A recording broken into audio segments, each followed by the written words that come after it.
बहुत बढ़िया बेटा, आप बताइए।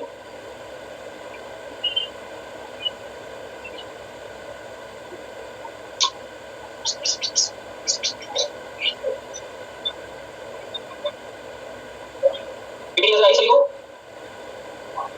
पीपीटी सभी को नजर आ रही है? क्वेश्चन आपके सामने है, जितने लोग ज्वाइन हो चुके हैं वो क्वेश्चन बनाना शुरू कर दें, टाइम वेस्ट ना।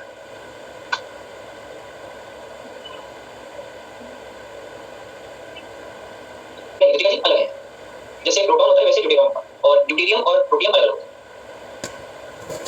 प्रोटियम और ड्यूटेरियम और प्रोटियम और ड्यूटेरियम तो अलग अलग है चीजें।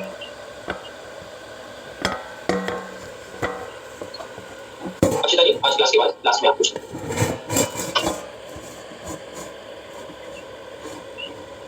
जो बच्चे ज्वाइन हो रहे हैं वेरी गुड मॉर्निंग बेटा। नेहा जी नहीं करते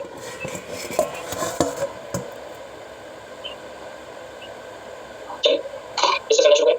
सबसे पहले देखिए उसने हमसे कहा है थर्ड ऑर्बिट और सेकंड ऑर्बिट, और यहाँ उसने हमसे कहा है फर्स्ट सेकंड ऑर्बिट और हमसे कहा है फर्स्ट ऑर्बिट। हीलियम में तो Z2 और लिथियम में तो Z।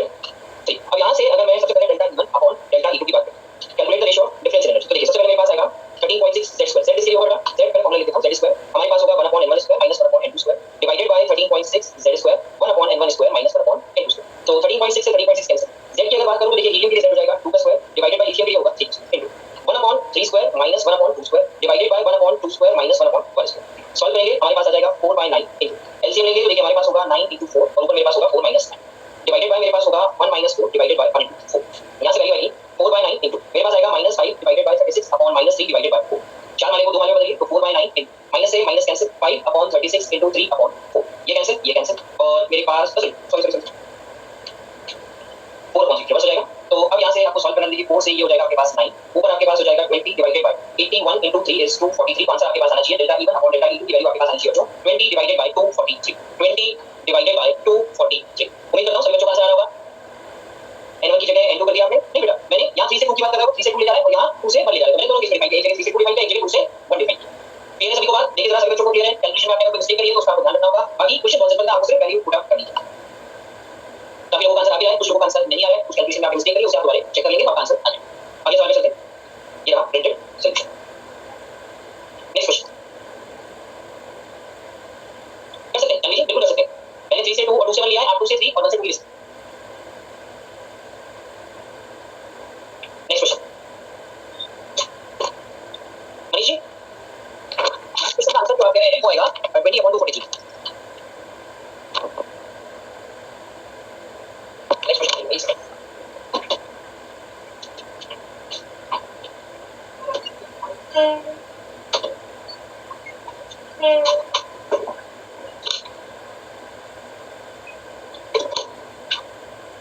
जल्दबाजी नहीं करनी है, इसमें मेरी स्क्रीन पे 3 अलग-अलग आंसर दिख रहे हैं, ओके? जल्दबाजी में सवाल सॉल्व करेंगे, आंसर गलत आएगा, जल्दबाजी बिल्कुल नहीं।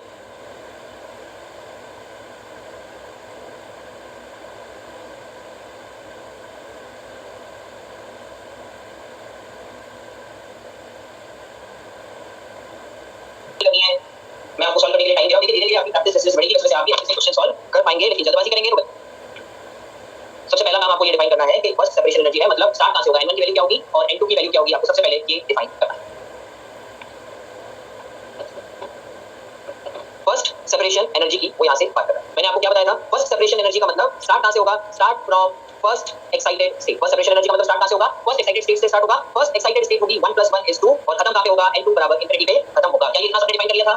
क्या इतना सभी बच्चों को समझ में आ गया था? चलिए फिर आगे एनर्जी निकालते हैं। Delta E is 13.6 into Z square 1/n1 square minus 1/n2 square। Li+2 के लिए Z कितना होगा बेटा 3, यहां से वैल्यू लिखेंगे 13.6 into 3 का square 1/2 square minus 1/infinity square, 1/infinity square हो जाएगा 0। यहां से डेल्टा E की वैल्यू बच्चों आ जाएगी 13.6 into 9 डिवाइड बाय 4। यहां से 4 से मेरे पास आएगा 3.4 बाय, यहां से 3.4 को मैं मल्टीप्लाई करूंगा 9 से, 9 4 36 3 और यहां से डेल्टा E की वैल्यू बच्चों आनी चाहिए 30.6 इलेक्ट्रॉन वोल्ट पर एटम, 30.6 इलेक्ट्रॉन वोल्ट पर एटम। जब भी सेपरेशन एनर्जी एक्साइटेशन एनर्जी की बात आई, मैंने आपको हमेशा क्या समझाया है, सेपरेशन एनर्जी है तो जो लिखा है साथ में उस एक्साइटेड स्टेट से शुरू होगी, अगर एक्साइटेशन एनर्जी है तो जो लिखा है बगल में वहां पे खत्म होगी। एक्साइटेशन एनर्जी शुरू 1 से होगी और सेपरेशन एनर्जी खत्म इंफिनिटी पे होगी, दोनों में सिर्फ और सिर्फ नंबर का अंतर आएगा। फर्स्ट लिखा है मतलब फर्स्ट एक्साइटेड स्टेट से सेपरेशन एनर्जी शुरू होगी, सेकंड लिखा होगा तो सेकंड एक्साइटेड स्टेट से शुरू होगी, थर्ड लिखा होगा तो बच्चों थर्ड एक्साइटेड स्टेट से शुरू होगी। काफी लोगों का आंसर आ रहा है, कुछ लोगों ने कैलकुलेशन में गलती करी है, मेरी आपसे रिक्वेस्ट है कैलकुलेशन स्लो धीरे-धीरे करें, जल्दबाजी ना करें। ये अपडेटेड सॉल्यूशन। लक्ष्मी कुशवाहा जी, आपको मैंने लास्ट क्लास में भी बताया था कि अगर आपके पास n एक्साइटेड स्टेट है तो that will be equal to n + 1 orbit. तो तो फर्स्ट एक्साइटेड स्टेट ये रही और उसके बाद छोड़ दिया तो मेरे पास n1 बराबर 2। Next question, Manish ji electron volt पर एटम।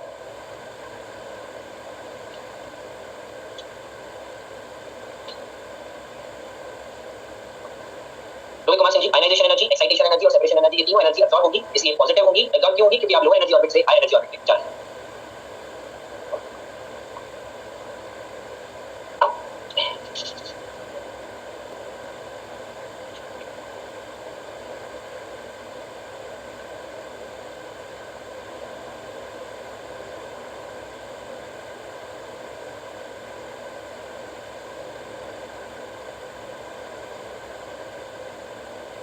समझ गया जी, अपना पेज रिफ्रेश करें।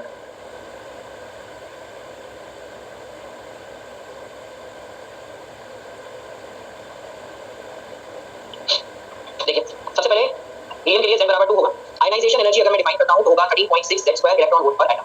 13.6 Z स्क्वायर कितना होगा? 2 * 2 + 2 = 4। 13.6 * 4 यहां से वैल्यू कितनी आएगी? 24। आयनाइजेशन एनर्जी आएगी 54.4 इलेक्ट्रॉन वोल्ट पर एटम। आयनाइजेशन एनर्जी कितनी आएगी? 54.4 इलेक्ट्रॉन वोल्ट पर एटम मेरे पास आएगी आयनाइजेशन एनर्जी। अब एक्साइटेशन एनर्जी में मेरा पहला सवाल है, यहां n1 कितना होगा और यहां n2 कितना होगा? सभी बच्चों का जवाब चाहिए मुझे कि n1 कितना होगा और n2 कितना होगा। n1 की वैल्यू एक्साइटेशन एनर्जी मतलब शुरुआत को ग्राउंड स्टेट से होगी, और क्योंकि एक्साइटेशन एनर्जी है मतलब एक्साइटेड स्टेट में जाऊंगा। कौन से एक्साइटेड स्टेट में? अगर लिखा है 2 यानी n2 होगा। Second excited state, second excited state का मतलब ऑर्बिट कितना होगा? 2 + 1 = 3। तो ग्राउंड स्टेट यानी n1 = 1 से मैं जाऊंगा n2 = 3 में। ध्यान रखिए n2 = इंफिनिटी सिर्फ और सिर्फ सेपरेशन एनर्जी में आएगा, यहां एक्साइटेशन एनर्जी इसमें कितना आएगा? n2 = 3 आएगा, n1 = 1 आएगा। फार्मूला अभी भी same, delta E = 13.6 Z square 1/n1 square - 1/n2 square. Delta E = 13.6 * Z square होगा 2 का स्क्वायर। Z स्क्वायर कितना हो जाएगा बच्चों? 2 का स्क्वायर 1/n1। n1 की वैल्यू 1 स्क्वायर - 1/3 का स्क्वायर। यहां से 13.6 * 4 हमारे पास होगा 9 - 1 डिवाइडेड बाय 9। सॉल्व करेंगे, देखिए इसको 3 से कैंसिल करने 3 और यहां से देखिए हमारे पास ये कैंसिल होता है क्या? कैंसिल नहीं होगा, सॉरी। यहां हमारे पास आएगा 9। 13.6 * 4 * 8 डिवाइडेड बाय हमारे पास हो जाएगा 9। यहां से इसको आपको सॉल्व करना है, this is equal to delta E. देखिए सॉल्व करेंगे, आप इसे 13.6 को डिवाइड करेंगे 9 से, देखिए 1 और हमारे पास आ जाएगा 1.5। तो इसे हम बना देते हैं 1.5 * 4 * 8 is equal to delta E. 1.5 ये हो जाएगा 6, तो यहां से 6 * 8 is equal to delta E, और डेल्टा ई की वैल्यू हमारे पास आ जाएगी 48 इलेक्ट्रॉन वोल्ट के आसपास। डेल्टा ई की वैल्यू हमारे पास कितनी आ जाएगी? 48 इलेक्ट्रॉन वोल्ट के आसपास आ जाएगी। उम्मीद करता हूं बात सभी को समझ में आ रही है। कोई लोगों ने आंसर निकाला है?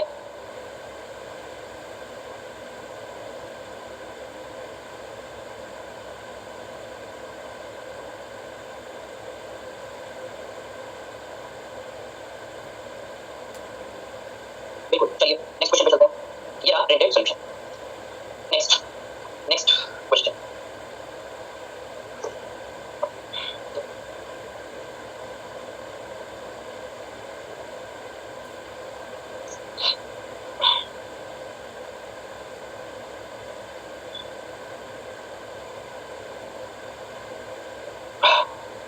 पिछले क्वेश्चन का आंसर प्रिंटेड में कुछ और था, चलिए जरा। हमारा आयनाइजेशन एनर्जी 54.4 था, ये 54.4 है, और हमने निकाला था अप्रोक्सीमेटली 48 इलेक्ट्रॉन वोल्ट, और उन्होंने कितना निकाला है? 48.35। मैंने एक्सैक्ट मल्टीप्लाई नहीं किया है क्योंकि मैंने 1.5 लिया है। देखिए यहां मैंने 1.5 लिया है, इस जगह से इस जगह पे आने में मैंने 1.5 लिया है, उन्होंने 1.5 लेके किया है। अगर आप 1.5 लेके सॉल्व करेंगे तो आसान हो जाएगा।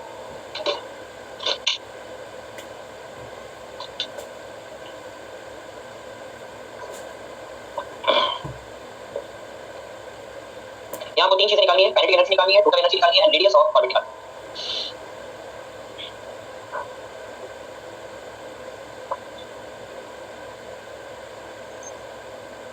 लास्ट क्लास में हमने कुछ रिलेशन पढ़े थे, उन्हीं से निकलेगा। क्या रिलेशन पढ़े थे? अगर मैं काइनेटिक एनर्जी की बात करता हूं तो kinetic energy is minus of total energy. Potential energy की अगर आप बात करते हैं तो पोटेंशियल एनर्जी क्या थी? पोटेंशियल एनर्जी थी 2 टाइम्स ऑफ टोटल एनर्जी। देखिए यहां पोटेंशियल एनर्जी दी है -6.8 is equals to 2 times of total energy. यहां से टोटल एनर्जी आ जाएगी -3.4 इलेक्ट्रॉन वोल्ट पर एटम। टोटल एनर्जी -3.4 आ गई तो काइनेटिक एनर्जी होगी माइनस ऑफ -3.4। यहां से मेरे पास आ जाएगा +3.4 इलेक्ट्रॉन वोल्ट पर एटम। काइनेटिक एनर्जी मेरे पास आ जाएगी +3.4 इलेक्ट्रॉन वोल्ट पर एटम। अब हमें निकालना है क्या? हमें निकालना है रेडियस। रेडियस के लिए हमें सबसे पहले क्या चाहिए? हमें चाहिए n की वैल्यू, जो हमें मिलेगी टोटल एनर्जी से। टोटल एनर्जी का formula -3.4 is -13.6 into z square by n square. हमारे पास बात किसकी कर रहा है? हाइड्रोजन एटम की कर रहा है। देखिए minus minus cancel, 3.4 is equals to 13.6 into z हो जाएगा 1 डिवाइडेड बाय n स्क्वायर। यहां से 3.4 divided by 13.6 is 1/n square. ये वैल्यू कैंसिल हो गया, ये 4।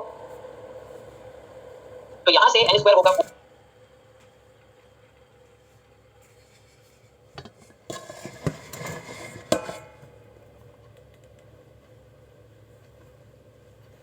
और n की वैल्यू हमारे पास आ जाएगी 2।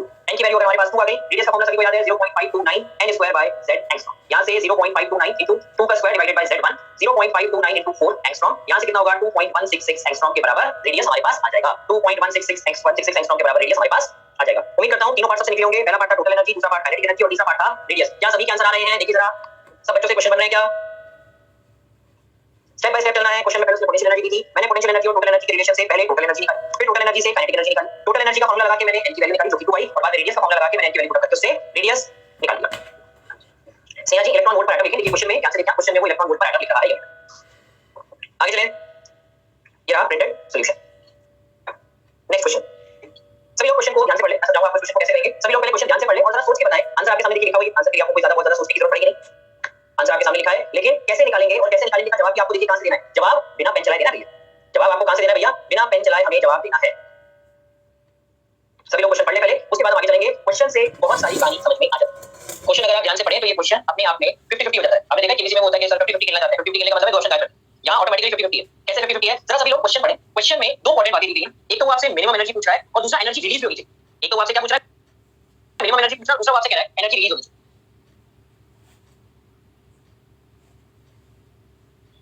अब जब मैं एनर्जी रिलीज की बात करूंगा तो एनर्जी रिलीज होने के लिए क्या होना चाहिए? हायर एनर्जी हायर ऑर्बिट से लोअर ऑर्बिट में आना चाहिए, या एनर्जी रिलीज होने के लिए लोअर ऑर्बिट से हायर ऑर्बिट में जाना चाहिए? क्या होता है? हायर टू लोअर, जरा छटनी कीजिए इसमें से हायर टू लोअर के ऑप्शन कौन से हैं? हायर टू लोअर के ऑप्शन जरा छटनी कीजिए, कौन-कौन से हैं? बी एंड डी, मतलब ए और सी तो रेस से बाहर हो गए, ऑटोमेटिकली गेन 50-50 करेगा। अब यहां से आपको एक शॉर्ट ट्रिक, रामबाण शॉर्ट ट्रिक, जो आपको इस वैरायटी के क्वेश्चंस को सॉल्व करने में हेल्प करेगी। जब भी आपके पास दो या दो से अधिक ट्रांजैक्शन दिए, दो ट्रांजैक्शन मतलब n = 2 n = 3 से n = 2 n = 3 से n = 3 दोनों ट्रांजैक्शन, दो या दो से ज्यादा ट्रांजैक्शन है और उसमें कोई एक ट्रांजैक्शन ऐसा है जिसमें 1 से शुरू हो रहा है या 1 पे खत्म, दो या दो से ज्यादा ट्रांजैक्शन है और उसमें कोई एक भी ट्रांजैक्शन ऐसा है जो 1 पे शुरू हो रहा है या 1 पे खत्म हो रहा है, तो उसी की एनर्जी क्या होगी? मैक्सिमम होगी। कोई एक ट्रांजैक्शन भी अगर ऐसा है जो 1 से शुरू हो रहा है या 1 पे खत्म हो रहा है, उसी की एनर्जी क्या होगी बच्चों? मैक्सिमम। बात सभी को समझ में आ रही है? क्वेश्चन में मिनिमम पूछा है, आंसर हो जाएगा सेकंड। क्वेश्चन में मिनिमम पूछा है, आंसर हो जाएगा सेकंड। दोबारा समझिए, सबसे पहले मैंने क्वेश्चन को दो पार्ट में ब्रेक किया। पहला मिनिमम एनर्जी, दूसरा रिलीज। एनर्जी रिलीज होने का मतलब कल वाला एग्जांपल कुछ लोगों को याद है, रिलीज करते समय एनर्जी का खर्चा बहुत ही कम होता है। अगर हम बात कर रहे हैं एनर्जी रिलीज होने की, तो हायर ऑर्बिट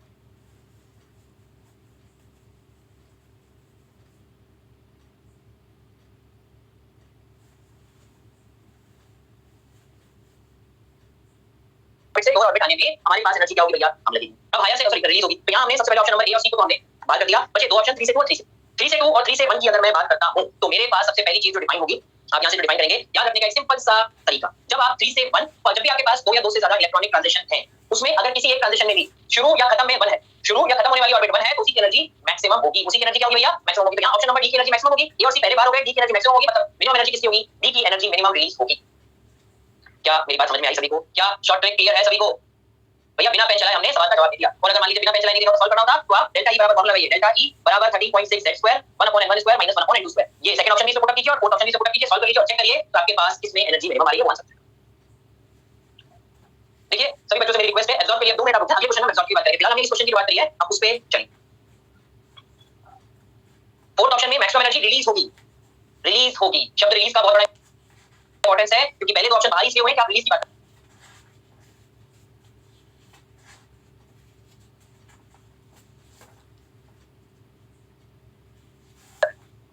अगला क्वेश्चन पे देखें, सभी लोग ट्रिक लगाने की कोशिश करिए। सबसे पहले क्वेश्चन को ब्रेक करेंगे और फिर ट्रिक लगाने की कोशिश करेंगे। चलिए पढ़िए नेक्स्ट क्वेश्चन। आंसर तो इसमें भी आपके सामने दिया हुआ है, लेकिन जवाब आपको देना है कैसे? आंसर से दिया, ऐसा कह सकते हैं।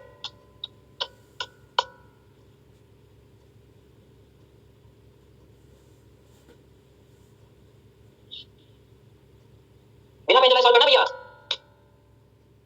कहानी बिल्कुल सीधी सीधी है। सबसे पहले तोड़ो, एक तो मिनिमम एनर्जी, दूसरा एब्जॉर्ब। एब्जॉर्ब का मतलब क्या होगा? इस बार आप लोअर ऑर्बिट से कहां जाएंगे बच्चों? हायर ऑर्बिट में जाएंगे। लोअर ऑर्बिट से हायर ऑर्बिट की बात करेंगे, लोअर ऑर्बिट से हायर ऑर्बिट में आ जाइए। देखिए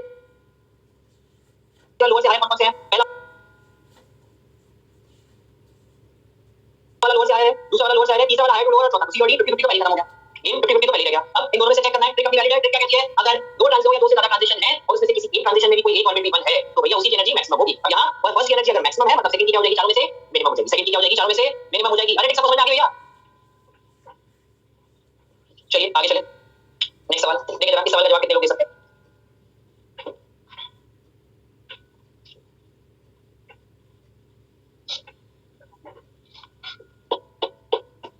तस्मीर जी, आपने जो सवाल पूछा उसके बाद थोड़ी देर इंतजार करिए बेटा। आपके सवाल का जवाब आज जब हम स्पेक्ट्रम की बात करेंगे, स्पेक्ट्रम के बाद आपके सवाल का जवाब दिया, स्पेक्ट्रम के बाद आपके सवाल का जवाब दिया। रश्मि जी ने क्या पूछा, मैं वो भी सबको बता देता हूं ताकि सभी लोगों को याद रहे कि सर आपने यहाँ बात करी, आपने बड़े होशियारी से सारे सवाल दे रखे हैं जिसमें एक ही ट्रांजिशन में वन दिख रहा है। अगर मान लीजिए चार ऑप्शन में हमारे पास दो ट्रांजिशन ऐसे आ जाए जिसमें दोनों में कोई एक एक ऑर्बिट वन है, तो हम क्या करेंगे, इस सवाल का जवाब हम देंगे लेकिन स्पेक्ट्रम पढ़ने के बाद। जो अगला टॉपिक आएगा हमारे पास स्पेक्ट्रम, उसमें हम ये बात सीखेंगे। सबसे पहले मेरा सवाल ये है कि यहाँ पे वो आपसे एनर्जी रिलीज की बात कर रहा है या एनर्जी एब्जॉर्ब की बात कर रहा है?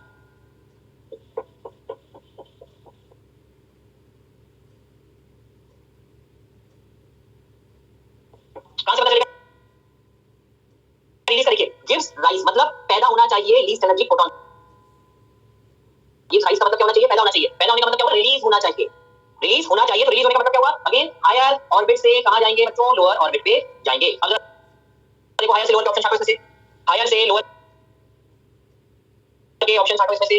तो हायर से लोअर के ऑप्शन में आपके पास फर्स्ट है, आपके पास सेकंड है, आपके पास थर्ड है। फोर्थ ऑप्शन तो रेस से बाहर हो चुका है। हो गया। अब आओ सेकंड ऑप्शन पे। देखो सेकंड ऑप्शन में वन दिख रहा है, मतलब यहां तो आपको एनर्जी क्या मिलेगी? मैक्सिमम मिलेगी।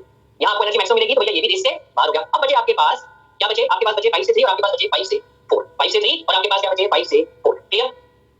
हां, n = 0 तो वैसे भी पॉसिबल नहीं, उसे हमने पहले ही बात कर दिया, कोई बिल्कुल सही कहा, लेकिन मैंने उसको एब्जॉर्प्शन के लिए स्टार्ट किया। अब सवाल आता है यहां से कि आपके पास जब ये ऑप्शन दिए, आप अभी को कैसे कंपेयर करें? देखिए कंपेयर करने के लिए एक और छोटी सी ऑब्जर्वेशन, फार्मूला हम सबने पढ़ा है, लेकिन अगर हम छोटी सी ऑब्जर्वेशन लगा लेते तो हमें और क्लियरिटी आ जाती। कैसी ऑब्जर्वेशन? जरा ध्यान से सभी लोग देखिए। क्या इस फार्मूले को मैं रीअरेंज करके लिख सकता हूं n2² - n1² upon n1² * n2²? देखिए जरा, क्या मैं इस फार्मूले को लिख सकता हूं ऐसे? अरे लिख सकता हूं कि नहीं लिख सकता हूं? क्या यहां से ये कहा जा सकता है कि delta E is inversely proportional to 1/n1² 1/n2²? लिखा जा सकता है। n1 और n2 के स्क्वायर का प्रोडक्ट जैसे ही बढ़ेगा वैसे ही डेल्टा E की वैल्यू क्या होगी? घटेगी। n1 और n2 के प्रोडक्ट, n1 और n2 के स्क्वायर का प्रोडक्ट जैसे ही बढ़ेगा वैसे ही क्या मैं कहूंगा? डेल्टा E की वैल्यू बढ़ेगी। और वो लोग बढ़ेगी क्या? बताओ, A और C में से किसके लिए ज्यादा होगा? A और C में, A और C ऑप्शन में से n1 का स्क्वायर * n2 का स्क्वायर किसके लिए ज्यादा होगा? A के लिए ज्यादा होगा, C के लिए ज्यादा होगा? C के लिए ज्यादा होगा। भैया C के लिए कितना होगा? 25 * 4 100 होगा। और इसके लिए कितना होगा? 25 * 16 होगा। 25 * 16 होगा। और यहाँ 25 * 9 होगा। भैया बड़ी वैल्यू कौन सी होगी? 25 * 19 बड़ा, 16 बड़ा होगा, 25 * 9 बड़ा होगा। तो जवाब है सर 25 * 16 बड़ा होगा, बड़ा होगा, डेल्टा E कम होगा। आंसर सी है। आंसर सी आ गया।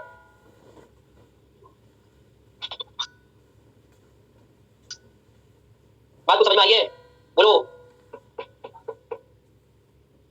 ये सब सवाल अपने को बिना पेन चलाए सॉल्व करने हैं। कुछ इंपॉर्टेंट ऑब्जर्वेशन एक आपको मैंने बताई थी कि अगर पहली चीज आपको क्या देखनी है? रिलीज या एब्जॉर्ब। रिलीज एब्जॉर्ब से आपके ऑप्शन कम हो जाएंगे। उसके बाद आपको चेक करना है कि वन वाला ऑप्शन है क्या। अगर किसी में भी एक भी दिया हुआ है, किसी एक ऑप्शन में भी बन गया है, तो उसकी एनर्जी वैसे मैक्सिमम हो जाएगी। उसके बाद बस आपने डिफाइन किया क्या? 25 * 4 बेटा ये तो हो गया n1² और ये हो गया 25 * लक्ष्मी जी आप थोड़ा सा कंसंट्रेट करिए, आपको समझ में आएगा। आगे स्पेक्ट्रम पढ़ेंगे, अभी आपको बताऊंगा। ट्रिक बनाएंगे, बहुत सारे क्वेश्चंस अप्लाई करने के बाद ट्रिक बनाई आपके लिए। ये समझ लीजिए कि आप बने पकौड़ा खाने की इच्छा थी, तो आपको प्लेट में सजाया हो गया। मैंने आपको ट्रिक शॉर्ट ट्रिक के हमने मेहनत करी थी, आपको दे रहे हैं।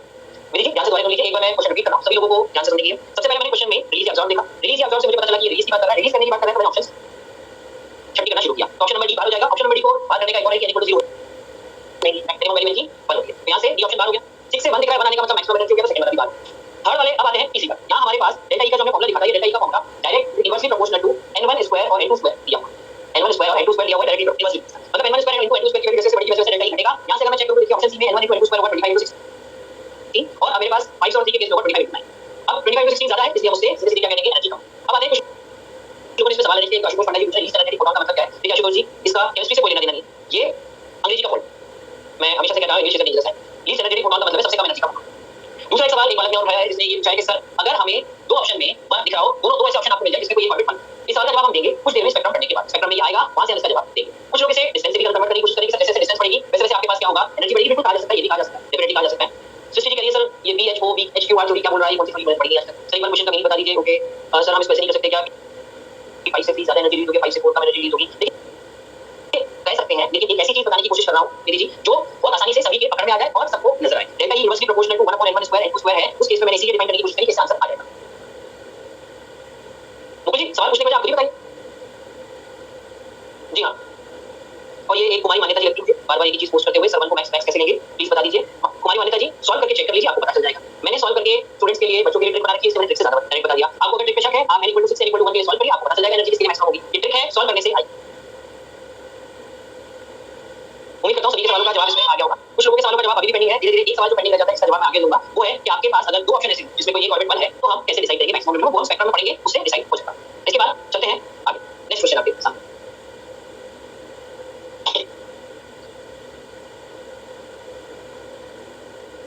n की वैल्यू को सब्ट्रैक्ट करने से नहीं आएगा ना, हमारे जो n की वैल्यू का डिफरेंस थोड़ी पूछा, उसने आपसे क्या पूछा है? उसने आपसे पूछा है कि एनर्जी का डिफरेंस क्या होगा।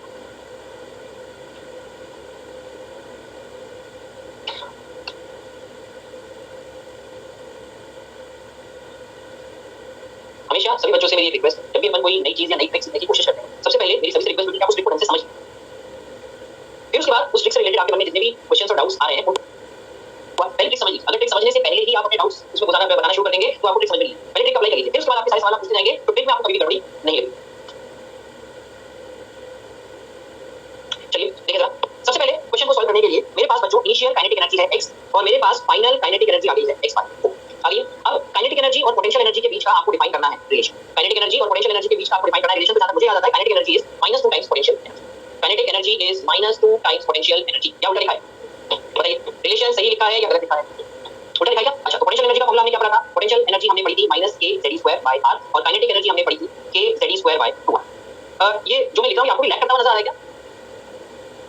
कुछ या तो इंटरनेट पे प्रॉब्लम हो गई है। अब जब यहां से आप सॉल्व करेंगे तो देखिए आपको क्या करना है, आपको जब यहां डिफाइन करना है तो रिलेशन जो है हमने थोड़ा सा गड़बड़ लिख दिया है। गड़बड़ कैसे लिख दिया, इसको सही करने के लिए क्या करेंगे, काइनेटिक एनर्जी को अगर मैंने -2 से मल्टीप्लाई किया तो मुझे क्या मिलेगी? पोटेंशियल एनर्जी मिल जाएगी। काइनेटिक एनर्जी को अगर मैंने -2 से मल्टीप्लाई किया तो मुझे पोटेंशियल एनर्जी मिलेगी। यहां से अब निकालते हैं इनिशियल पोटेंशियल एनर्जी, जो कि कितनी होगी? काइनेटिक एनर्जी -2x है, काइनेटिक एनर्जी x है, पोटेंशियल एनर्जी -2 और फाइनल पोटेंशियल एनर्जी मेरे पास होगी x/4 है, उसको -2 से मल्टीप्लाई करूंगा, -2 x/4 यहां से कैंसिल, मेरे पास आ जाएगा -x/2। क्या आएगा मेरे पास? -x/2। अब आपको क्या चाहिए? आपको चाहिए डेल्टा पोटेंशियल एनर्जी। मेरे पास final potential energy minus initial potential energy. Final potential energy -3x/2, initial potential energy -2। यहां से -x/2 + 2x, इसे अगर आप सॉल्व करते हैं तो मेरे पास आएगा 4x - x divided by 2 is delta P. यहां से डेल्टा पी बच्चों कितनी होगी? 3x/2। डेल्टा पी मेरे पास कितनी होगी बच्चों? 3x/2 होगी। काफी बच्चों ने आंसर निकाल दिया सही तरीके से। सवाल पे ध्यान रखने वाली क्या बात है? सवाल पे ध्यान रखने वाली क्या बात है वो आपको, अगर आप ये कहते हैं कि सर जितना डिफरेंस काइनेटिक एनर्जी का है उतना ही डिफरेंस किसका होगा? जितना डिफरेंस काइनेटिक एनर्जी का है उतना ही डिफरेंस पोटेंशियल एनर्जी का होगा, तो आंसर गलत हो जाता है। क्योंकि काइनेटिक एनर्जी का अगर आप डिफरेंस निकालेंगे, काइनेटिक एनर्जी का अगर आप डेल्टा के निकालेंगे तो वो होगी -3/4x है। हां, लेकिन काइनेटिक एनर्जी के डिफरेंस को अगर आप -2 से मल्टीप्लाई कर देते हैं तो आपके पास आंसर सही आ जाएगा। तो यहां से delta P is equals to -2 times delta के अगर आप करते तो सही हो जाता। लेकिन ये कहना गलत हो जाएगा कि जितना चेंज काइनेटिक एनर्जी होगा उतना ही चेंज होगा पोटेंशियल एनर्जी में होगा। शुरुआत में बच्चों ने जवाब दिया था कि सर जितना काइनेटिक एनर्जी होगा उतना पोटेंशियल में होगा, जवाब गलत। बात सबको समझ में आ गई? जो मैंने लास्ट पॉइंट कहा वो सबको समझ में आ गया कि जितना चेंज काइनेटिक एनर्जी होगा उतना ही पोटेंशियल एनर्जी होगा। ये बात गलत है। क्लियर सभी को? देखिए अच्छी तरह से, ये रहा प्रिंटेड सॉल्यूशन। नेक्स्ट क्वेश्चन,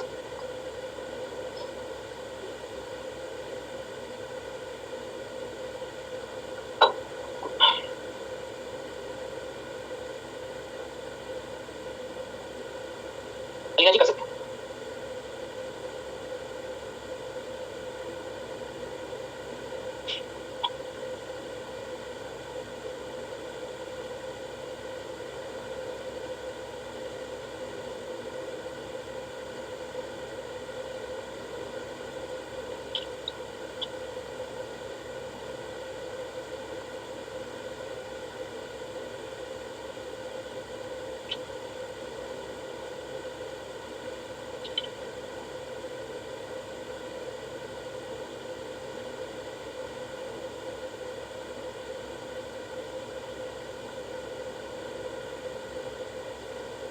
देखिए क्या होगा। सबसे पहले थर्ड बोर ऑर्बिट का मतलब n1 = 3 है और फोर्थ बोर ऑर्बिट का मतलब n2 = 4 है।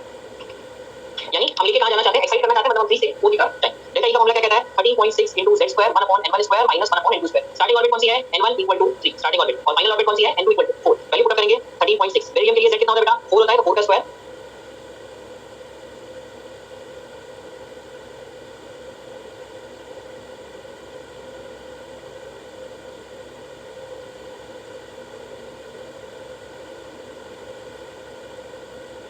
(1/3² - 1/4²). यहां से 13.6 * 16 * मेरे पास होगा 16 - 9 डिवाइडेड बाय मेरे पास होगा 16 * 9। 16 से 16 हो गया कैंसिल। क्या ये 3 से कैंसिल होगा? नहीं। यहां 9 से कैंसिल होगा तो ये आएगा 1.5। यहां से डेल्टा ई की वैल्यू बच्चों हो जाएगी 7 * 1.5। सॉल्व करेंगे तो 7 5, यहां से 10.57 इलेक्ट्रॉन वोल्ट पर एटम मेरे पास एनर्जी आ जाएगी। इलेक्ट्रॉन वोल्ट पर 10.57 इलेक्ट्रॉन वोल्ट पर एटम मेरे पास एनर्जी आ जाएगी। देखिए उम्मीद करता हूं सभी बच्चों की आ रही होगी। क्वेश्चन सभी से बना होगा।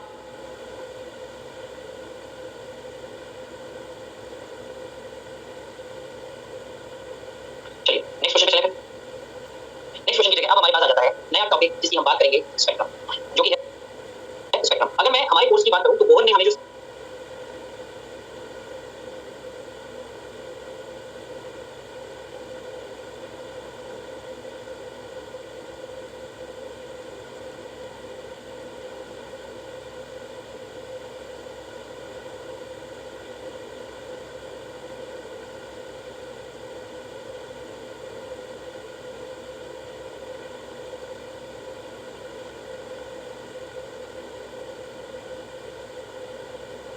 दिखाया था वो था हाइड्रोजन स्पेक्ट्रम। हाइड्रोजन शब्द का इस्तेमाल क्यों किया था ये भी आपको बताएंगे, लेकिन यहाँ जब हमारे पास है स्पेक्ट्रम की, हम सबसे पहले समझ लें कि स्पेक्ट्रम क्या होता है, उसके बाद हम चलेंगे आगे हाइड्रोजन स्पेक्ट्रम क्या करना है। सबसे पहले देखिए क्या कहते हैं स्पेक्ट्रम।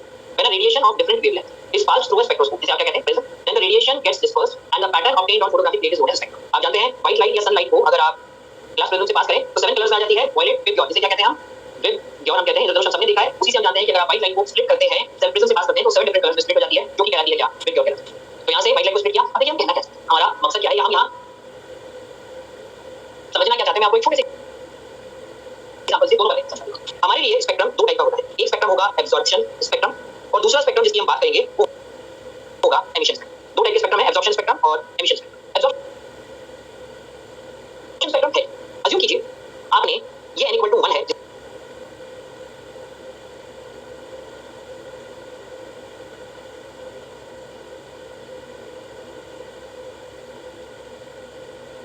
में इलेक्ट्रॉन आपके पास मौजूद है और आपने इसको n = 2 में लेके जाना है। इलेक्ट्रॉन आपके पास n = 1 में मौजूद है, जिसे आपको n = 2 में लेके जाना है। आप इसे कुछ अमाउंट ऑफ एनर्जी देंगे, किसके फॉर्म में, इलेक्ट्रोमैग्नेटिक रेडिएशन के फॉर्म में आप इसे कुछ अमाउंट ऑफ एनर्जी देंगे, जिस एनर्जी को ये इलेक्ट्रॉन एब्जॉर्ब करके n = 1 से n = 2 में चला जाएगा। ये जो एनर्जी आपने इसको दी, कौन सी एनर्जी, E1 के बराबर, इस एनर्जी की वेवलेंथ को या इस एनर्जी को, जो एनर्जी का फोटोन है, इस एनर्जी को अगर आप प्रिज्म से पास करते तो जो आपको स्पेक्ट्रम मिलता वो क्या कहलाता, एब्जॉर्प्शन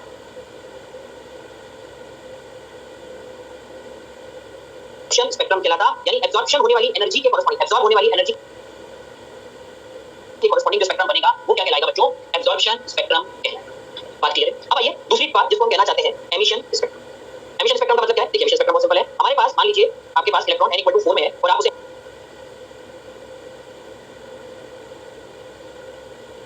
n = 4 से n = 1 में आ रहा है।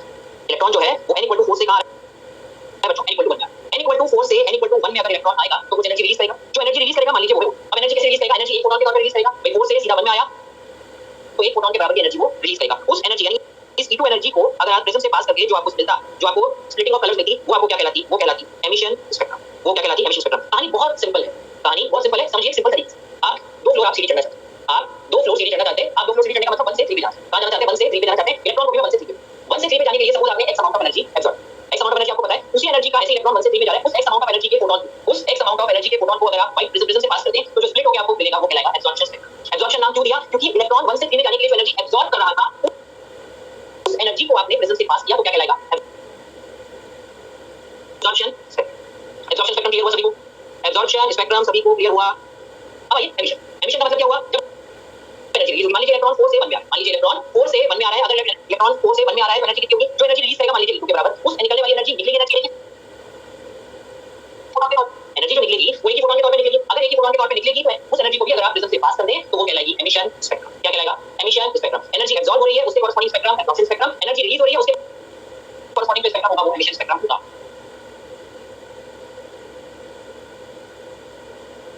यस, हार्दिक सुंदर जी पूछ रहे हैं सेकंड केस में जो एनर्जी एमिट होगी वो पूरी ही कलरफुल होगी सर, तो कैसे उसे प्रिज्म से पास कर देंगे। अच्छा एक बात बताइए, एनर्जी रिलीज होगी, एनर्जी बहुत सारी केस में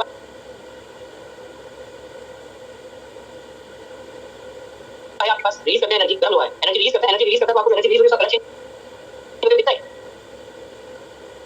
एनर्जी बहुत सारी तरीके से एनर्जी रिलीज होगी, एनर्जी रिलीज होगी और कलर चेंज दिखता है, नहीं दिखता है, नहीं दिखता है। हम यहां क्या समझाने की कोशिश कर रहे हैं, सिंपल लाइन में हम एक चीज समझने की कोशिश करें जिसको कंफ्यूजन नहीं होना है। आपने कुछ अमाउंट ऑफ एनर्जी इलेक्ट्रॉन को दी जिससे वो लोअर ऑर्बिट से हायर ऑर्बिट, आप उसे क्या कहेंगे, किस एनर्जी इलेक्ट्रॉन ने एब्जॉर्ब,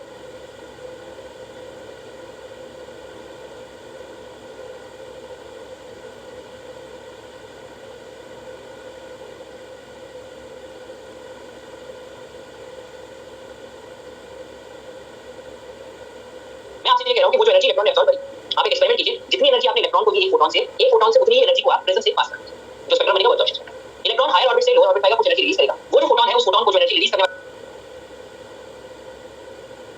फोटोन है उस फोटोन को आप प्रिज्म से पास करा दीजिए, वाइब्रेशन बनेगा वो कहलाएगा एमिशन। ऐसे सिंपल है। बात क्लियर हुई क्या, बात सभी को क्लियर हुई क्या, सिंपल शब्दों में समझाने की कोशिश की गई है।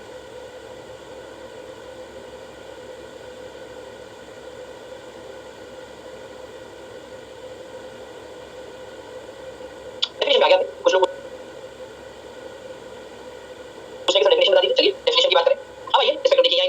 भी बनाए हुए हैं, एक पहला एमिशन स्पेक्ट्रम और एक एब्जॉर्प्शन स्पेक्ट्रम का आपके सामने होंगे, लेकिन फोटोन की एनर्जी अलग अलग होगी, तस्वीर। दूसरा, जो रोहित कुमार सिंह जी जिस एनर्जी का फोटोन आपने एब्जॉर्ब कराया है, सेम एनर्जी का एक और फोटोन लीजिए और उसे पास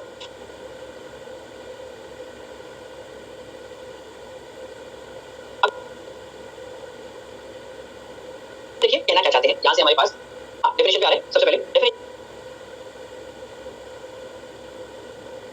स्पेक्ट्रम की जो डेफिनेशन है वो कहलाती है splitting of white light into different colours on passing through a prism is called as spectrum. Splitting of white light on passing through a prism showing different colours is called as spectrum. Emission spectrum का मतलब release होने वाली energy के लिए, emission spectrum का मतलब release energy की बात करेंगे,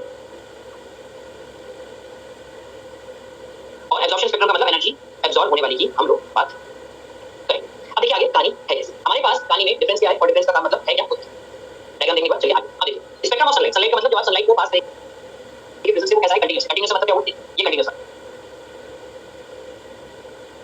ये एक के बाद एक के बाद एक के बाद एक के बाद एक आपके पास आ रहा है कंटीन्यूअस, ठीक है। फिर देखिए आगे कंटीन्यूअस एमिशन स्पेक्ट्रम।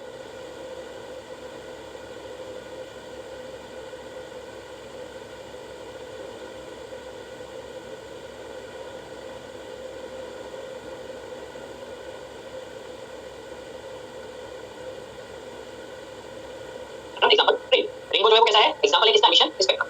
फिर हाइड्रोजन का is line emission discontinuous spectrum. Line emission discontinuous spectrum. शायद बेटा वीडियो और पीपीटी दोनों लैग कर रहे हैं, कुछ तो इंटरनेट कनेक्टिविटी में आई थिंक प्रॉब्लम आ रही है बार बार। मुझे खुद यहां पे वीडियो लैग होता हुआ नजर आ रहा है, मैं जब पेन चला रहा हूं तो कंटीन्यूअसली नहीं आ रहा है, थोड़ा सा आपको एडजस्ट करना पड़ेगा जब तक इंटरनेट कनेक्टिविटी प्रॉब्लम नहीं हो। Spectrum of H atom is line emission. अब देखिए लाइन का मतलब क्या, देखिए यहां आपको ये लाइन दिख रही है या इसे मैं बैंड ऑफ कलर दूं, यहां जो ये दिख रहा है ये लाइन दिख रहा है या बैंड दिख रहा है। तो हाइड्रोजन स्पेक्ट्रम की जब आप बात करेंगे तो वहां बैंड नहीं आएगा, वहां क्या आएगा, लाइन आएगा। और डिसकंटीन्यूअस का मतलब क्या होगा कि यहां जो आपके पास दो कलर्स के बीच में गैप नहीं है, वहां दो कलर्स के बीच में गैप आएगा। कंटीन्यूअस का मतलब देखिए बिल्कुल गैप नहीं। और बैंड, ये आपके पास कैसा है, कंटीन्यूअस है आपके पास, और यहां आपके पास क्या है, बैंड ऑफ कलर्स।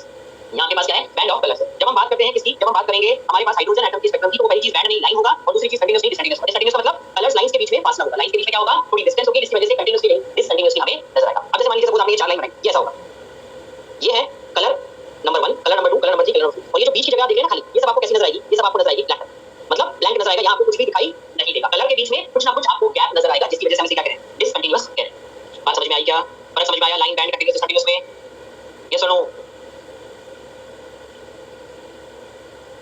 चलिए आगे देखिए, एमिशन और absorption spectrum are photo negative of each other, यानी एक दूसरे का रिवर्स, एक दूसरे का रिवर्स होंगे। फिर आता है सिद्धार्थ जी, ब्लैक कलर का मतलब, जो मैं आपको ब्लैक कलर का मतलब कलर नहीं दिख रहा है, वो खाली जगह नजर आएगी, वहां पे कोई कलर नजर नहीं आएगा, कहने का मतलब ये। फिर देखिए अब आते हैं हाइड्रोजन स्पेक्ट्रम पे। हाइड्रोजन स्पेक्ट्रम से हमारा मतलब क्या है, हाइड्रोजन लिखने का मतलब है कि हम we are studying the spectrum of only single electron species. Single electron species. Photo negative का मतलब एक दूसरे के exactly opposite, exactly opposite, complementary type, मतलब जैसे एक अगर सीधा है, एक एग्जैक्टली उसका उल्टा। तो हाइड्रोजन स्पेक्ट्रम में, स्पेक्ट्रम के आगे जो हमने हाइड्रोजन शब्द जोड़ दिया, इसका सीधा सा मतलब है कि हम जिस स्पेक्ट्रम की बात कर रहे हैं वो सिर्फ उन स्पीशीज की बात कर रहे हैं जिनके पास क्या होगा, खाली एक इलेक्ट्रॉन होगा, खाली एक इलेक्ट्रॉन होगा। बात क्लियर है। जब हम हाइड्रोजन लिख देते हैं मतलब क्या है, एक इलेक्ट्रॉन वाली स्पीशीज की बात कर रहे हैं। सबसे पहले हम लोग हाइड्रोजन की ही बात करेंगे, बाद में उस स्पेक्ट्रम को हम डिफरेंट अलग अलग सिंगल इलेक्ट्रॉन स्पीशीज के लिए डिफाइन करेंगे। वो कैसे डिफाइन करेंगे वो आगे देखिए। सबसे पहले हाइड्रोजन स्पेक्ट्रम में है when electric discharge is passed at low pressure from atomic hydrogen, blue light is emitted. When this beam of light is passed through a prism, a spectrum of many isolated bright lines is obtained.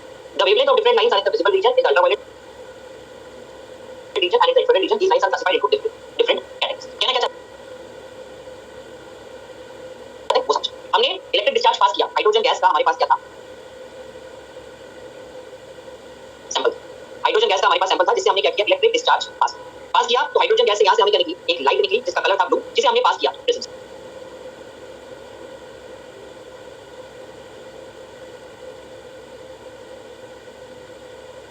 Prism से पास करने के बाद जो हमें different band colours के मिले, that is called as hydrogen spectrum, that is called as hydrogen spectrum. अब देखिए कहानी में होगा क्या, जब मैं आगे की बात करता हूं होगा क्या। अभी जो डायग्राम आपको दिख रहा है इस पे फोकस कीजिए, जो मैं बता रहा हूं।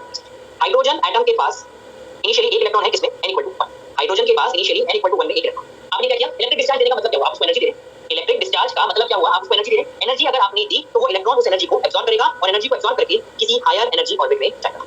एनर्जी को एब्जॉर्ब करके किसी हायर एनर्जी ऑर्बिट में इलेक्ट्रॉन जाएगा। अब अगर इलेक्ट्रॉन हायर एनर्जी ऑर्बिट में गया तो सवाल आता है कि सर क्या वो हायर एनर्जी ऑर्बिट में ही रहेगा? तो जवाब है कोई भी चीज हायर एनर्जी ऑर्बिट में स्टेबल नहीं होती और हर चीज की एक ही क्रिस्टल क्लियर कहानी होती है, हर चीज स्टेबिलिटी की तरफ जाना चाहती है। तो इलेक्ट्रॉन को क्योंकि आपने energy the in the form of electric discharge, वो एनर्जी अब्सॉर्ब करके हायर एनर्जी ऑर्बिट में जाएगा तो वहां वो स्टेबल नहीं होगा, वापस एनर्जी रिलीज करेगा और क्या करेगा? ग्राउंड स्टेट में आना चाहेगा, वापस एनर्जी रिलीज करेगा और क्या करेगा? ग्राउंड स्टेट में आना चाहेगा। अब एग्जांपल के तौर पे देखिए कि सपोज आपने उसको n2 बराबर 4 में भेजा था जहां से वो n1 बराबर 1 गया। आपने 4 में नहीं बल्कि हम उसको 3 मान n2 बराबर 3 में भेजा था आपने उसे जहां से वो n1 बराबर 1 गया। आपने इलेक्ट्रॉन को एनर्जी दी, एनर्जी देके वो 3 से 3 में चला गया और जब 3 से 1 में आ रहा है तो आपने क्या कहा? क्या हम चेक करेंगे संभावनाएं। अब संभावनाएं से मेरा मतलब क्या है? देखिए n1 = 1, n2 = 2 और n3 = 3। इलेक्ट्रॉन 3 से 1 में आ रहा है तो आने की संभावना है कि वो 3 से सीधा 1 में आए, या वो 3 से 2 में आए और 2 से किस में आए? 1 में। भाई एक संभावना तो क्या है मेरे पास, फर्स्ट वाली पॉसिबिलिटी तो क्या है कि वो 3 से सीधा 1 में आ जाए। दूसरी पॉसिबिलिटी क्या है? वो एक जगह चाहे पी की आई, नंबर 1 और नंबर 2। तो टोटल कितनी पॉसिबिलिटीज हुई हमारे पास? टोटल 3 पॉसिबिलिटीज हुई जिससे इलेक्ट्रॉन 3 से 1 में आ सकता है। हमारे पास टोटल 3 पॉसिबिलिटीज हुई जिससे इलेक्ट्रॉन 3 से 1 में आ सकता है। इनमें से each possibility is called as spectral line. इनमें से ईच पॉसिबिलिटी को हम नाम क्या देते हैं बच्चों? स्पेक्ट्रल लाइन नाम देते हैं। क्या बात सभी को समझ में आ रही है? क्या बात सभी को समझ में आ रही है?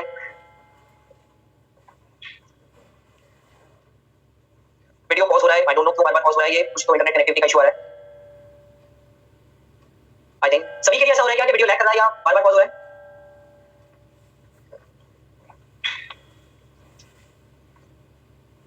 अब देखिए इसी बात को मैं एक बार एक तरीके से और समझाता हूं। 2 मिनट के लिए वीडियो हटा रहा हूं बेटा, एक लाइन स्लाइड ऐड करूंगा ताकि मैं आपको अपने तरीके से एक बार और समझाऊं।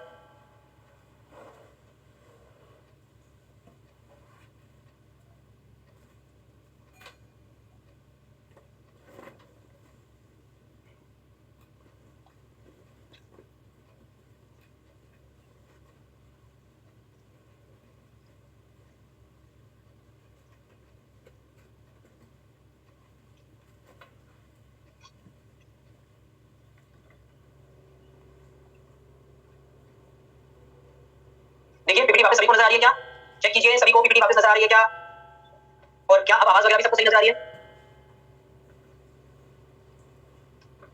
चलिए अब देखिए एक और चीज। मान लीजिए सपोज आपने इलेक्ट्रॉन को एनर्जी दी, कौन सा? हाइड्रोजन एटम का जो इलेक्ट्रॉन है उसे आपने एनर्जी दी और वो एनर्जी देके आपने उसे कहां भेज दिया? n2 बराबर 4 में भेज दिया, जहां से वो वापस कहां आएगा? ग्राउंड स्टेट में, क्योंकि आदमी कहीं भी चला जाए वापस तो कहीं जाता है। और हाइड्रोजन एटम का जो इलेक्ट्रॉन है उसका घर क्या है? 1 यानी ground state which is the most stable state। अब यहां से पॉसिबिलिटी या नंबर ऑफ स्पेक्ट्रल लाइंस कितनी हो सकती हैं हमें ये डिफाइन करना है। 4, 3, 2 और 1। क्लियर? अब आइए 4 से अगर 1 में आना है तो एक पॉसिबिलिटी तो है कि वो 4 से सीधा किसमें आ जाए बच्चों? 1 में आ जाए। एक पॉसिबिलिटी तो क्या है कि वो 4 से सीधा किसमें आ जाए बच्चों? 1 में आ जाए। फिर पॉसिबिलिटी क्या है? पहले रुके किसके लिए? चाय पीने के लिए, फिर कुछ खाने के लिए और फिर डेस्टिनेशन पे पहुंचे। पहले रुके चाय पीने के लिए, फिर कुछ खाने के लिए, फिर क्या करे? सीधा पहुंचे। मान लीजिए चाय पीने की इच्छा नहीं थी, सीधा खाना खाया और घर, सीधा खाना खाया और घर। और तीसरी संभावना क्या हो सकती है कि वो चाय पिए और उसके बाद सीधा चाय पिए और उसके बाद सीधा घर। ये पीपीटी दिख रही है ना सभी को? सभी को पीपीटी नजर आ रही है? हाँ। तो जितनी भी पॉसिबिलिटीज थी सबसे पहले तो क्या मैंने सारी पॉसिबिलिटीज कवर कर ली? इनमें से हर एक स्पेक्ट्रल लाइन को बेटा मैं नंबर दे रहा हूं ताकि मैं आपसे बात कर सकूं, मैं आपको अच्छी तरह से बता सकूं मैं किसकी बात कर रहा हूं। देखिए यहां से अगर मैं बात करता हूं तो मैंने टोटल 8 स्पेक्ट्रल लाइंस ड्रॉ करी हैं और मैंने यहां पे जितनी पॉसिबिलिटीज हो सकती थी मैंने सारी पॉसिबिलिटीज को क्या कर लिया बच्चों? कवर कर लिया। मैंने सारी पॉसिबिलिटीज को क्या कर लिया?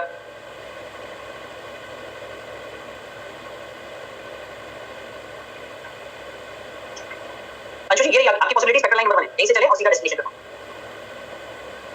बात समझ में आ रही है क्या? देखिए सभी को बात समझ आ रही है क्या? चेक कर लीजिए अच्छी तरह से। कोई पॉसिबिलिटी लगता है किसी को बच रही है तो वो भी बता दें। किसी को भी लगता है सर कोई पॉसिबिलिटी हमारे पास बच रही है तो वो भी कवर कर देंगे। नहीं है? अच्छा अब एक बात बताइए, कॉमन पॉसिबिलिटीज तो हमने हटानी पड़ी तो क्योंकि एक ही स्पेक्ट्रल लाइन दो बार तो आ नहीं सकती या एक ही फोटोन दो बार तो रिलीज हो नहीं सकता, तो हमारे पास 2 और 7 कॉमन है और हमारे पास 4 और 6 कॉमन है, तो इसे हमने हटा दिया। जो हमारे पास कॉमन पॉसिबिलिटीज थी हमने उन सभी कॉमन पॉसिबिलिटीज को हटा दिया। हटाने के बाद आपके पास क्या बचती है? 6 स्पेक्ट्रल लाइंस बचती हैं। आपके पास क्या बचती हैं? 6 स्पेक्ट्रल लाइंस आपके पास बचती हैं। छवि जी आइए ना 3 से बन गई, 3 से बन स्पेक्ट्रल लाइन नंबर 8 देखिए छवि 3 से बन गया। अब देखिए each spectral line indicates a photon with energy। each spectral line indicates a photon। Her spectral line क्या है? एक फोटोन है जिसके पास कुछ अमाउंट ऑफ एनर्जी है जो बाहर रिलीज हो रही है। तो नंबर ऑफ ट्रांजिशन या नंबर ऑफ स्पेक्ट्रल लाइंस अगर आप बात करेंगे तो इस केस में हमारे पास क्या है? 6। एमिशन स्पेक्ट्रम क्या होता है? इसमें से जो भी स्पेक्ट्रल लाइन हमारे पास रिलीज हो रही है अगर उन स्पेक्ट्रल लाइंस को आपने प्रिज्म से पास कर दिया तो बनने वाला जो स्पेक्ट्रम आएगा that will be called as emission spectrum. That will be called as emission spectrum. अब जरा ध्यान से सभी बच्चे बात का जवाब देंगे। ये अब तक की जो हमने कहानी डिफाइन करी स्पेक्ट्रम की, क्या वो सभी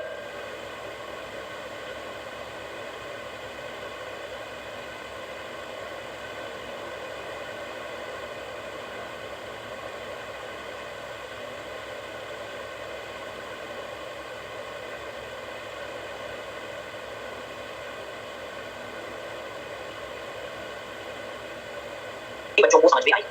क्या सभी बच्चों को एमिशन स्पेक्ट्रम क्लियर हुआ? एमिशन स्पेक्ट्रम क्लियर हुआ?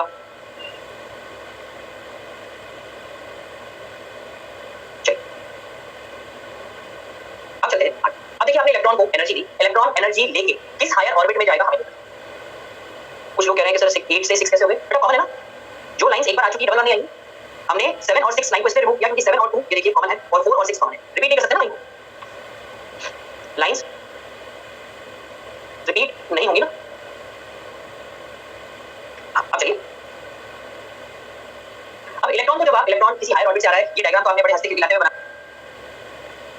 दिया कि 4 से था 4 से 1 के लिए आपने पॉसिबिलिटीज ड्रॉ कर दी। अगर मान लीजिए वो 15 से और 1 में आ रहा है तो ये डायग्राम बनाते बनाते 5 से 7 साल निकल जाएंगे, उसके बाद भी डायग्राम नहीं बनेगा और आपके पास उसके बावजूद भी जगह कम पड़ जाएगी। तो अगर इलेक्ट्रॉन किसी और ज्यादा हायर ऑर्बिट में चला गया और वहां से 1 में आ रहा है तो नंबर ऑफ स्पेक्ट्रल लाइंस ज्यादा होंगी, या you know number of spectral lines जैसे जैसे ऑर्बिट बढ़ेगी वैसे वैसे बढ़ती है। अब इसी को ग्रुप करने के लिए, यहीं पे इन स्पेक्ट्रल लाइंस को ग्रुप करने के लिए, इनको डिफाइन करने के लिए 6 वैज्ञानिक मैदान में उतरे, जिन्होंने क्या किया, इन्हें अलग अलग नाम से बांट दिया। कैसे बांट दिया? मैं इसमें एक और ऐड कर रहा हूं 7 की जगह इंफिनिटी।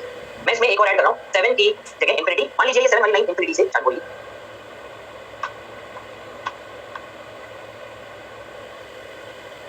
सब में एक एक लाइन 7 से और मैं ऐड कर देता हूं।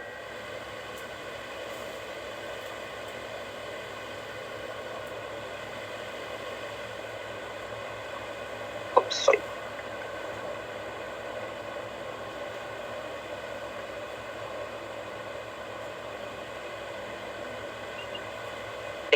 अब ये डायग्राम मेरा क्लियर है। अब देखिए, सबसे पहली चीज तो इस डायग्राम को जरा देख के मुझे बताइए कि क्या लगता है आपको, एनर्जी रिलीज हो रही है या एनर्जी अब्सॉर्ब हो रही है इन सभी में? सृष्टि समैया जी, ऐसे इलेक्ट्रॉन्स जिनके पास एनर्जी होती है वो कहलाते हैं फोटॉन्स। रिलीज हो रही है यानी इनसे से अगर किसी भी स्पेक्ट्रल लाइन को मैंने प्रिज्म से पास किया तो बनने वाला जो स्पेक्ट्रम होगा वो एमिशन स्पेक्ट्रम कहलाएगा। जब भी इलेक्ट्रॉन किसी भी हायर ऑर्बिट से लोअर ऑर्बिट में आएगा तो एनर्जी रिलीज होगी और रिलीज होने से बनेगा एमिशन स्पेक्ट्रम। अब देखिए कैसे, अगर किसी भी हायर ऑर्बिट से इलेक्ट्रॉन सीधे 1 में आता है, किसी भी हायर ऑर्बिट से इलेक्ट्रॉन सीधे 1 में आता है तो वो कहलाता है लाइमन सीरीज का फोटॉन। किसमें कहलाता है? लाइमन सीरीज का फोटॉन। उसकी जो वेवलेंथ है वो किसमें आएगी? अल्ट्रा वायलेट रीजन में वेवलेंथ आएगी। किसी भी हायर ऑर्बिट से अगर इलेक्ट्रॉन सीधे 1 में आता है तो वो लाइमन सीरीज का फोटॉन कहलाएगा, या वो लाइमन सीरीज की स्पेक्ट्रल लाइन कहलाएगी, जो कि किसमें आएगी? अल्ट्रा वायलेट रीजन में आएगी। किसी भी हायर ऑर्बिट से अगर इलेक्ट्रॉन सीधे 2 में आता है तो वो पामर सीरीज का कहलाएगी स्पेक्ट्रल लाइन, और उसकी वेवलेंथ किसमें लाई करेगी? विजिबल रीजन में लाई। किसी भी हायर ऑर्बिट से अगर इलेक्ट्रॉन सीधा 3 में आता है तो वो कहलाएगा पार्शियल सीरीज का स्पेक्ट्रल लाइन कहलाएगी, और ये लाइन किसमें करेगी? इंफ्रारेड रीजन में इसकी वेवलेंथ लाई। किसी भी हायर ऑर्बिट से इलेक्ट्रॉन अगर सीधा 4 में आता है तो ब्रैकेट सीरीज कहलाएगी, ब्रैकेट सीरीज भी किसमें आएगी? इंफ्रारेड रीजन में आएगी। किसी भी हायर ऑर्बिट से अगर इलेक्ट्रॉन सीधे 5 में आता है तो वो पीफन सीरीज का कहलाएगा, वेवलेंथ अगेन इंफ्रारेड रीजन में आएगी। और किसी भी हायर से अगर इलेक्ट्रॉन सीधा 6 में आता है तो कहलाता है हम्फ्री सीरीज का स्पेक्ट्रल लाइन। हम्फ्री सीरीज की स्पेक्ट्रल लाइन अगेन किसमें लाई करेगी? इंफ्रारेड रीजन में लाई करेगी। तो यहाँ ऊपर टोटल जो एमिट होने वाली स्पेक्ट्रल लाइंस हैं, क्योंकि उनकी क्वांटिटी या उनका जो नंबर है वो बहुत ज्यादा होगा, तो वैज्ञानिकों ने क्या किया? उन्हें ग्रुप्स में बांट दिया। एक ग्रुप कौन सा है? जो कि आएगा डायमंड सीरीज का, जिसमें सारे ट्रांजिशन कौन से आएंगे? जो इंफिनिटी से किसी भी हायर ऑर्बिट से 1 में आ रहे हैं। इसी तरह किसी भी हायर ऑर्बिट से 2 में आने वाले को किसमें किया गया? पामर सीरीज में। किसी भी हायर ऑर्बिट से 3 में आने वाले को किसमें ग्रुप किया गया? पार्शियल सीरीज में। किसी भी हायर ऑर्बिट से 4 में आने वाले को किसमें ग्रुप किया गया? ब्रैकेट सीरीज में। किसी भी हायर ऑर्बिट से 5 में आने वाले को किसमें ग्रुप किया गया? पीफन सीरीज में। और किसी भी हायर ऑर्बिट से 6 में आने वाले को किसमें ग्रुप किया गया? हम्फ्री सीरीज में ग्रुप किया गया। एक बात और बताइए, क्या मैं यहाँ से एक स्टेटमेंट लिख रहा हूँ, क्या वो सही लिख रहा हूँ? समझ में each series consists of infinite number of spectral lines. Each series consists of infinite number of spectral lines. Her series के अंदर infinite spectral lines possible हैं। ऊपर एक बालक ने स्टेटमेंट लिखा था, बालक क्या बालक वो चला गया, उसमें उन्होंने लिखा था कि इसका मतलब n1 हमेशा इंफिनिटी होगा। जी, n1 इंफिनिटी नहीं होगा। तो हर सीरीज के अंदर infinite number of spectral lines possible हैं, बिल्कुल पॉसिबल है। ये स्टेटमेंट बिल्कुल करेक्ट लिखा हुआ है। हर सीरीज के अंदर नंबर ऑफ स्पेक्ट्रल लाइंस कैसी पॉसिबल होगी? infinite number of spectral lines बच्चों पॉसिबल है। बात क्लियर है? तो हम लोग इस डायग्राम को आज यहीं स्टॉप, लगभग हमारा टाइम हो गया। इस डायग्राम में जो और आगे की बातें करनी है वो हम नेक्स्ट क्लास में करेंगे, यानी कल। मेरी आपसे रिक्वेस्ट है कि आप यहाँ तक का पोर्शन 10 से पढ़ के आए पीडीएफ से, उसके बाद हम इसे आगे कंटिन्यू करेंगे। अब यहाँ से आगे वही लोग मौजूद रहे जिनको किसी तरह का कोई डाउट है और वो डाउट पूछना चाहते हैं, चाहे वो मॉड्यूल का हो चाहे किसी और चीज का हो, बाकी लोग जा सकते हैं। हाँ, बात आती है होमवर्क की। होमवर्क बता देता हूँ आपको मैं आज का। एक्सरसाइज 1 में अब आप कंप्लीट कर सकते हैं होमवर्क। अभी तक आपने 19 तक किया है, अब आप क्वेश्चन नंबर 20 से लेके 54 तक पूरा कंप्लीट कर सकते हैं। क्वेश्चन नंबर 20 से लेके 54 तक आप कंप्लीट कर सकते हैं। इसी में मैं मेंशन कर देता हूँ आपके पास जो ये है एक्सरसाइज 1 में क्वेश्चन नंबर 20 से लेके 54 तक आप कंप्लीट कर सकते हैं।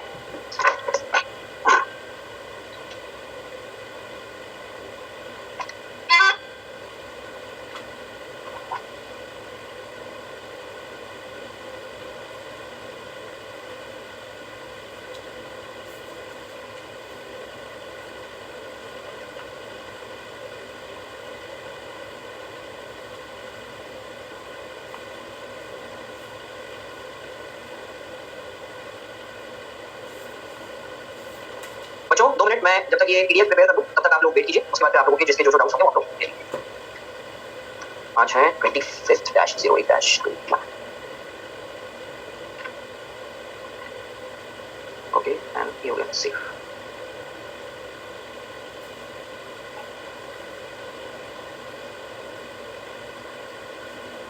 एक एक करके आप सबके क्वेश्चंस का जवाब देंगे। 2 मिनट वेट कीजिए, सभी के क्वेश्चंस की बात करेंगे, लेकिन आपको 2 मिनट देना पड़ेगा। पहले मैं हैंडआउट अपलोड कर दूं, उसके बाद मैं आप सभी के क्वेश्चंस का जवाब दूंगा।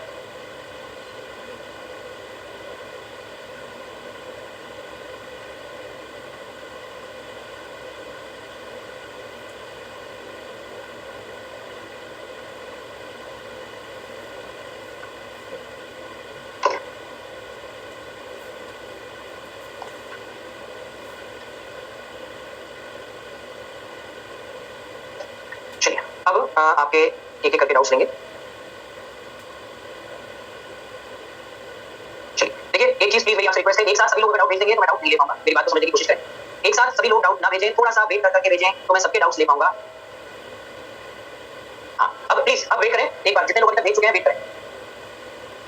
नाजिया जी, न्यूक्लियस की डेंसिटी निकालने के लिए हमने लास्ट जब फर्स्ट क्लास में क्वेश्चन पढ़ा था तभी आपको मैंने बताया था डेंसिटी मास अपॉन वॉल्यूम से निकालते हैं। मास के लिए लिखेंगे mass number a 4/3 pi r cube की जगह हमने r नॉट e की पावर 1/3 का क्यूब किया था, जहां से a upon 4/3 pi r not का क्यूब इनटू a आया था। a से कैंसिल हो गया था, जहां से हमने कहा था डेंसिटी कांस्टेंट रहेगी। अनीश जी, अन्वेषा जी, सॉरी, आप अपने हिसाब से देखिए आपको जरूरत है बनाए नहीं रखी ना। चलिए तस्मिया जी, अभी आपने कहा था मेरा डाउट n1 = 1 इनटू होगा उसमें एनर्जी रिलीज। बेटा देखिए n1 = 1 से n2 = 2 में आप जा रहे हैं तो आप लोअर से हायर जा रहे हैं, सबसे पहले एनर्जी एब्सॉर्ब। और मैंने आपसे क्या कहा कि 2 या 2 से ज्यादा इलेक्ट्रॉनिक ट्रांजिशन हो रहे हैं, ऑप्शंस आपके पास है, 2 या 2 से ज्यादा इलेक्ट्रॉनिक ट्रांजिशन ऑप्शंस आपके पास हैं, उसमें कोई एक हमारी मान्यता जी। सबसे पहले आपके क्वेश्चन बताइए कौन सा है, बार-बार सेल से क्लास क्वेश्चन में प्रॉब्लम जैसे काम चलेगा, कौन सा क्वेश्चन ये बताना पड़ेगा।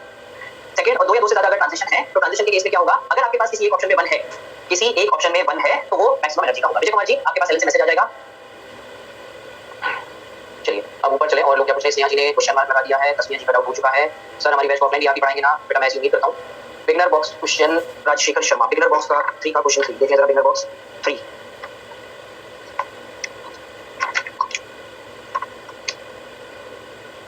Rajshekhar Sharma ji, beginner box question 3 आज आप बना लें। आज हमने पढ़ लिया है 3 एंड 6 दोनों आप आज बना पाएंगे। राजशेखर शर्मा जी, आज हमने जो क्वेश्चन सॉल्व किए थे लास्ट में उससे आपसे दोनों क्वेश्चन बन जाएंगे। दोबारा ट्राई करें, आपसे दोनों क्वेश्चन बन जाएंगे।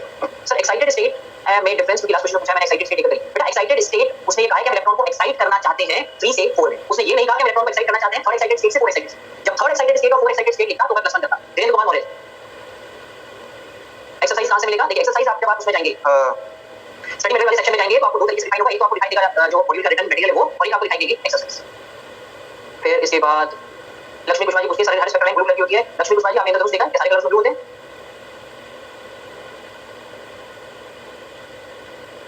Sneha Jha, sir like postulates and model की थ्योरी में है, इस सॉल्यूशन में सभी की कुछ प्रॉब्लम आ रही है, कुछ समय में क्लियर हो जाएगा। नूतन कुमारी जी, ये स्टेटमेंट मैंने नहीं बोला है, आप अपने मुंह से ये स्टेटमेंट ना बोले बेटा प्लीज। स्नेहा जी, देखिए थ्योरी याद करनी है, थ्योरी पढ़नी है, फॉर्मूले आपको याद। चलिए हाँ अब चलते हैं लास्ट में, देखते हैं लास्ट में कुछ लोग डाउट्स भेज रहे हैं। एक्सरसाइज कहां से मिलेगा? न्यूक्लियस की डेंसिटी ये हो चुकी है, आगे चले आगे चले। बिगिनर बॉक्स 2 क्वेश्चन नंबर 3 देखिए जरा। अंशु जी ने भेजा है beginner box 2 question number 3। Anshu ji देखिए, बिगिनर बॉक्स 2 के क्वेश्चन नंबर 3 की अगर मैं बात करूं तो पावर हमारे पास दी हुई है 1000 वाट और टाइम उसने आपको पर सेकंड पूछा है तो 1 सेकंड, तो एनर्जी आपके पास हो जाएगी 1000 * 1 इज 1000 जूल, जिसे आप बराबर कर दीजिए किसके? n * h न्यू के बराबर कर दीजिए। आपके पास h है, आपके पास न्यू है, n की वैल्यू निकल गई।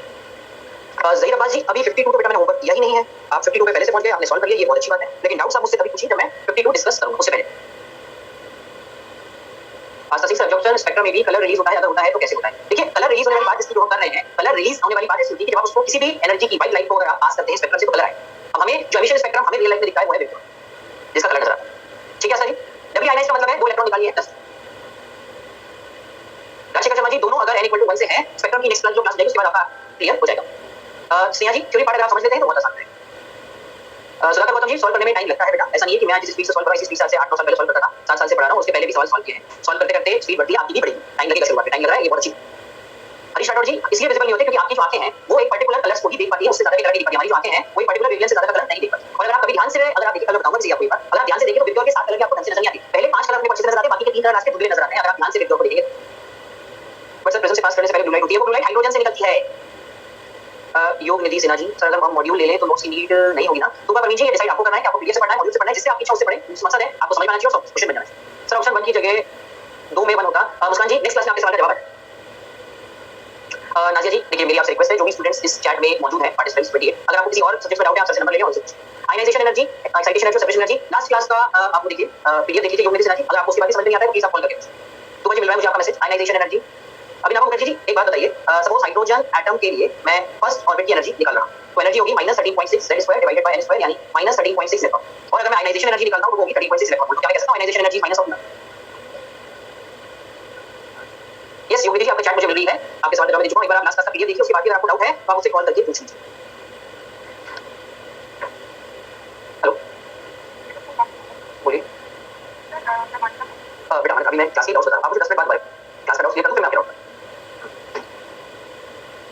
पीपीटी ऑटोमेटिकली डिलीट नहीं है जैसे वीडियो हो जाती है, पीपीटी कभी डिलीट नहीं होगी। 7 कलर्स ही क्यों निकलते हैं मुझे जी क्योंकि हमारी आईज का जो वेवलेंथ है उसको सिर्फ 7 कलर्स ही दिखने कलर और होते हैं लेकिन हमारी आईज को जो कलर नजर आते हैं वो सिर्फ 7 कलर्स होते हैं। अनुपम पाठक जी लिख रहे हैं सर बता दीजिए अनुपम जी आपको क्या डाउट है वो बताइए, क्या डाउट है वो पूछिए।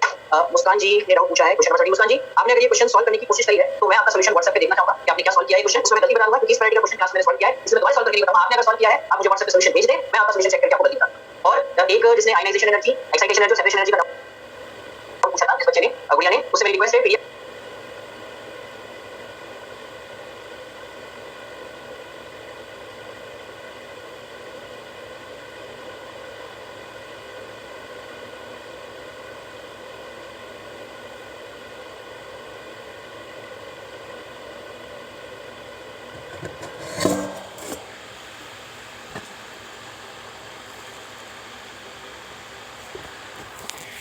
वहां पे कोई कलर नजर नहीं आएगा, कहने का मतलब ये।